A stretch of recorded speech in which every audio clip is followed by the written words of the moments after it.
Você, primeiro, colocar tornozeleira no Bolsonaro, quando você já está em fases de alegações finais na Procuradoria-Geral da República e ele já poderia ser preso por uma condenação transitada em julgado, é absolutamente desnecessário, absurdo, ilegal, inconstitucional. A esquerda acha que vai ter maioria para sempre no Supremo Tribunal Federal. A esquerda se esquece que lá atrás ela própria criticou o Supremo no Mensalão e na Lava Jato, enquanto ainda o Supremo dava maioria para confirmar as condenações. Eu não tenho nenhuma simpatia por Jair Bolsonaro, pelo contrário. Às vezes tem alguns desavisados aí que só acompanharam esse meu segundo mandato, em que eu faço oposição ao PT, porque Lula é o presidente da República. Então eu quero deixar muito claro, não sou bolsonarista e nunca serei. Dito isso, eu preciso falar sobre os recentes abusos do Supremo Tribunal Federal, especialmente do ministro Alexandre de Moraes. Você, primeiro, colocar tornozeleira no Bolsonaro, quando você já está em fases de alegações finais na Procuradoria-Geral da República e ele já poderia ser preso por uma condenação transitada em julgado, é absolutamente desnecessário, absurdo, ilegal, inconstitucional. Não havia nenhuma chance do Bolsonaro fugir do país ou mesmo se abrigar numa embaixada, porque ele já está sendo vigiado. E se não pela polícia, até pela própria imprensa que acampa em frente à sua casa, porque ele é ex-presidente da República, ativo no debate público. E ele já está sem passaporte, ou seja, não há risco de fuga, não há risco de atrapalhar as investigações, que seria outra hipótese aí para uma medida cautelar, eventualmente até para uma prisão preventiva, porque a investigação já acabou, já está na fase de alegação final. Nós já estamos na última etapa do processo penal, as alegações finais por memoriais, em que o Ministério Público, o delator e os réus apresentam a sua última manifestação antes do Supremo Tribunal Federal tomar a sua decisão. Então não havia nenhuma necessidade desse show, desse espetáculo, desse circo em se colocar tornozeleira no Bolsonaro. Outro ponto, você ameaçar prendê-lo porque ele concede uma entrevista dizendo que se alguém colocar essa entrevista na rede social ele pode ser preso, é outro absurdo. Como eu posso ser responsabilizado por um ato de terceiro? Como eu posso ser preso, ter a pena máxima do regime jurídico brasileiro, por uma ação de outra pessoa sobre a qual eu não tenho nenhuma responsabilidade? Ou seja, eu concedo uma entrevista, tudo bem, eu tô proibido de usar minhas redes sociais. Tá lá,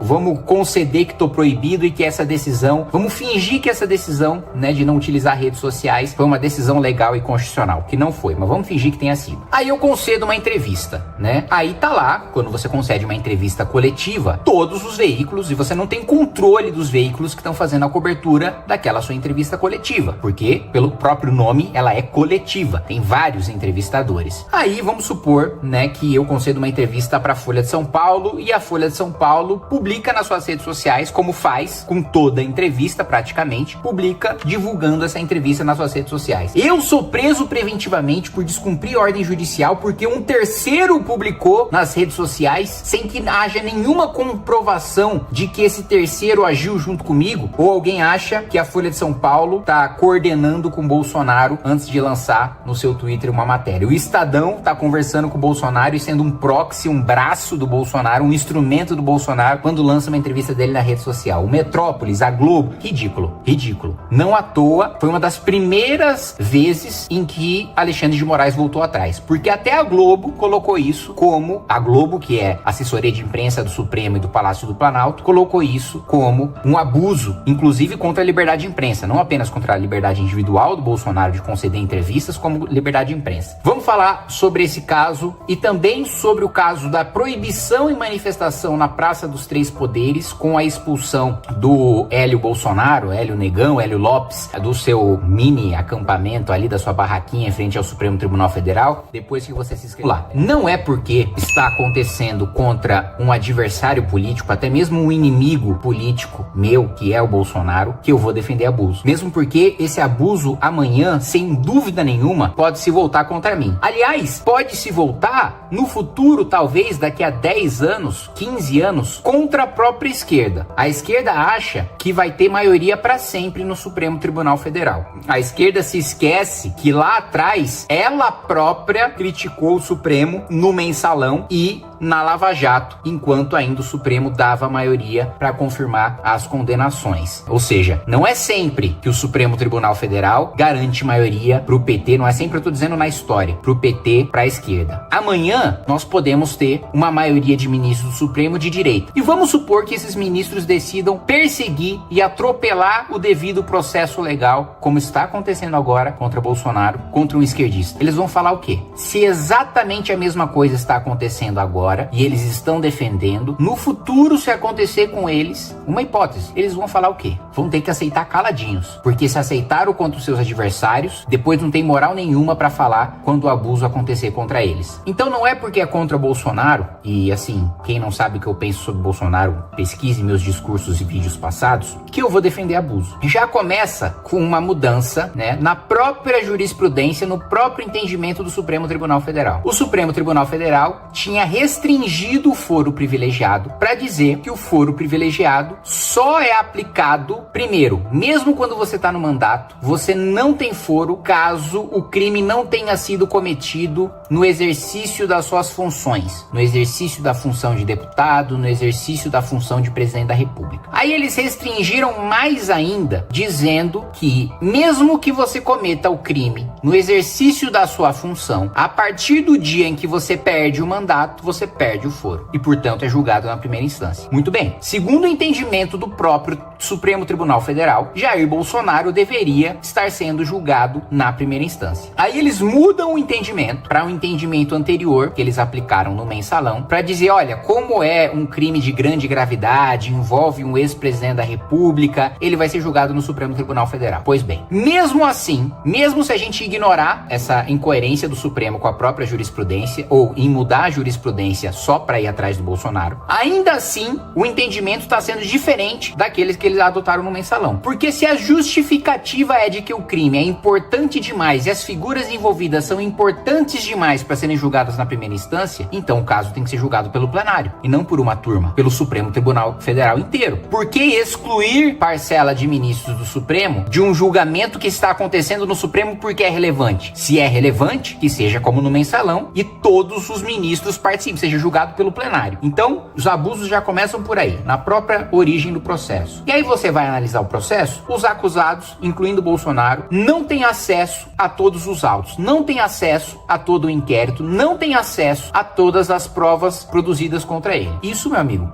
eu não sou nenhum criminalista, mas é caso de nulidade do julgamento, da completa invalidade de todos os atos desse julgamento, porque não há processo penal sem ampla defesa e contraditório, sem que a defesa tenha acesso a tudo o que foi produzido contra o acusado para exercer o seu direito de contraditar tudo aquilo que foi dito contra o acusado. Aí você tem essa palhaçada da medida cautelar contra o Bolsonaro. O processo já tá no fim, ele já tá sem passaporte. Por que colocar tornozeleira? Para quê? É assim, é claramente um capricho do Alexandre de Moraes em querer demonstrar força em resposta ao Trump. Mas não cabe, não é papel de ministro da Suprema Corte se envolver em atritos, né, ou relações internacionais. Quem tem que resolver o problema com o Trump é o Lula, não é Alexandre de Moraes. Posso odiar o Lula, posso não ter votado no Lula, posso defender o impeachment dele, posso ser um deputado de oposição até a alma, mas ele é o presidente da República, quem resolve o problema diplomático é ele. Eu sei que ele não vai resolver nada, mas é o papel dele. Jurídico é o papel dele, não do Alexandre de Moraes. Aí, nós temos também a bizarrice recente do deputado federal, posso discordar dele, mas ele é deputado federal, foi eleito, o Hélio Lopes. O Hélio Lopes decide fazer um protesto pacífico em frente ao Supremo Tribunal Federal, colocando sua barraquinha lá. Eu fiquei acampado 27 dias em frente ao Congresso Nacional, em área de segurança nacional, para protestar pelo impeachment da Dilma. Naquela época, o Supremo Tribunal Federal não falou nada. O Supremo Tribunal Federal deixou, como deveria deixar sempre, segundo a própria jurisprudência, manifestações pacíficas acontecerem na esplanada, né, na Praça dos Três Poderes. Um deputado federal, na época não era deputado federal, era um mero militante, tinha 19, 20 anos de idade. Um deputado federal eleito não pode fazer uma manifestação pacífica e silenciosa em frente ao Supremo Tribunal Federal. Uma democracia pressupõe que decisões judiciais, administrativas, políticas, legislativas, todas possam ser questionadas, todas possam ser alvo de protesto.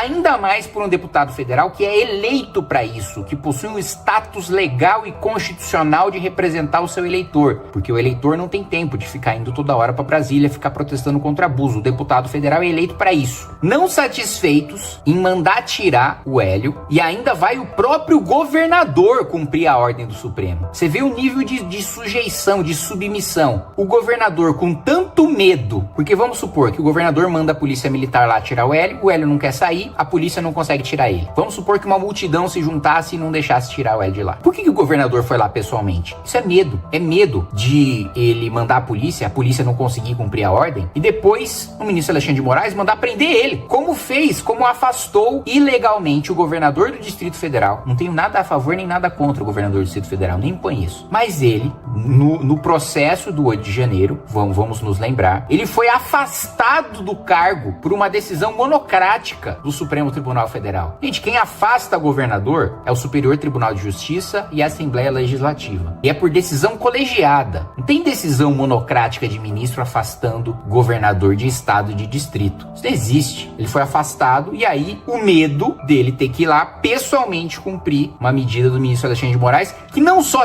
mandou tirar o Hélio, proibiu manifestações na Praça dos Três Poderes. Gente, primeiro, a esquerda tá aplaudindo, né? Mas quem mais se manifesta na Praça dos Três Poderes é a esquerda. Eu tô lá, toda semana tem sindicato, tem CUT, tem UNE, tem MST, tem tribo indígena, toda semana tem. Aí agora eles vão aplaudir, proibir. Gente, olha a gravidade dessa decisão. Proibir manifestações na Praça dos Três Poderes, impedir numa democracia que a população se manifeste, mostre a sua indignação no núcleo, no centro do poder. Isso me lembra até uma piada que o Ronald Reagan contava, né? Ele dizia que um americano estava conversando com um soviético, e aí o americano falava: olha, no meu país eu posso colocar uma caixa em frente à Casa Branca, subir nessa caixa e falar: fora Ronald Reagan. Você pode fazer a mesma coisa? Aí o soviético disse: eu posso chegar lá no Kremlin, colocar uma caixa, subir na caixa e falar: fora Ronald Reagan. Assim, é uma piada para ilustrar o autoritarismo de não se poder protestar contra a autoridade máxima ou outras autoridades do seu país, que é coisa de ditadura.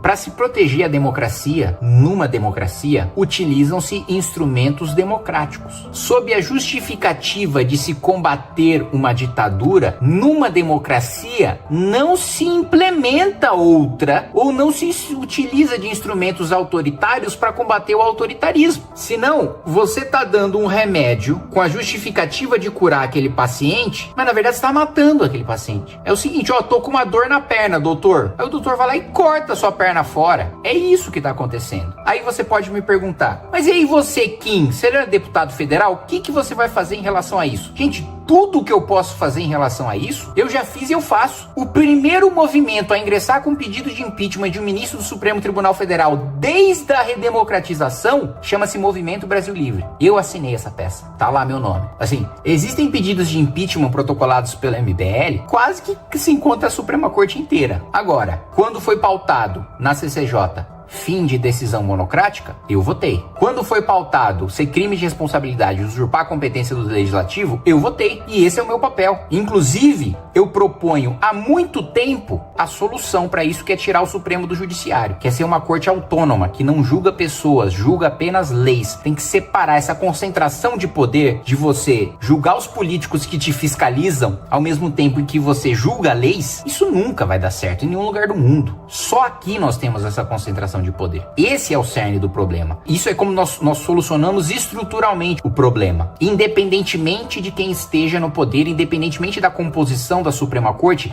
é assim que se soluciona o problema. Agora, isso não resolve no curto prazo. Isso é uma medida de longo prazo, que envolve uma reforma constitucional. No curto prazo, quem é responsável por tomar uma atitude em relação ao Supremo Tribunal Federal? O Senado. Eu não tenho poder de abrir CPI contra ministro do Supremo. Eu não tenho poder de iniciar processo de impeachment contra ministro do Supremo. Quem você votou para senador? Eu não tenho nem idade para ser senador, não posso nem me candidatar. Quem você votou para ser senador? Em quem o seu senador votou para presidente do Senado? Porque os senadores bolsonaristas votaram um sujeito chamado Davi Alcolumbre. Você que nem é deputado, você que não é senador, você tinha alguma expectativa de que Davi Alcolumbre responsabilizasse algum ministro do Supremo Tribunal Federal? Não, né? Você pode ser um cidadão comum, cuja vida não é a política, como é o meu caso, o caso dos congressistas, de senadores e deputados, mas você sabe dessa obviedade, né? Você acha que o seu senador não sabia disso? O seu senador de direita não sabia disso na hora de votar no Davi Alcolumbre? Eu não posso fazer.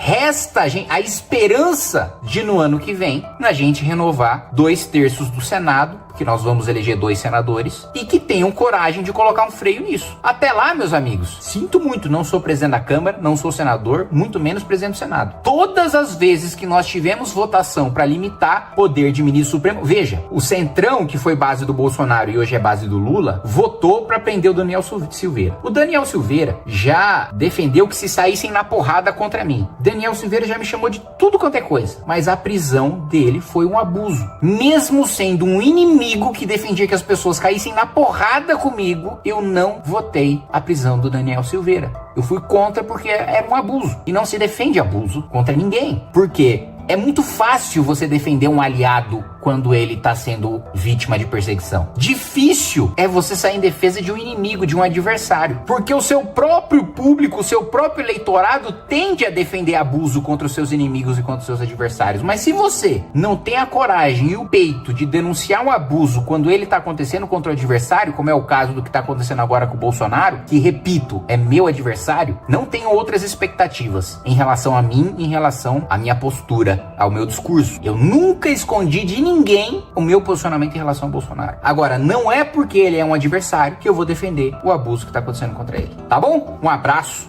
e até mais.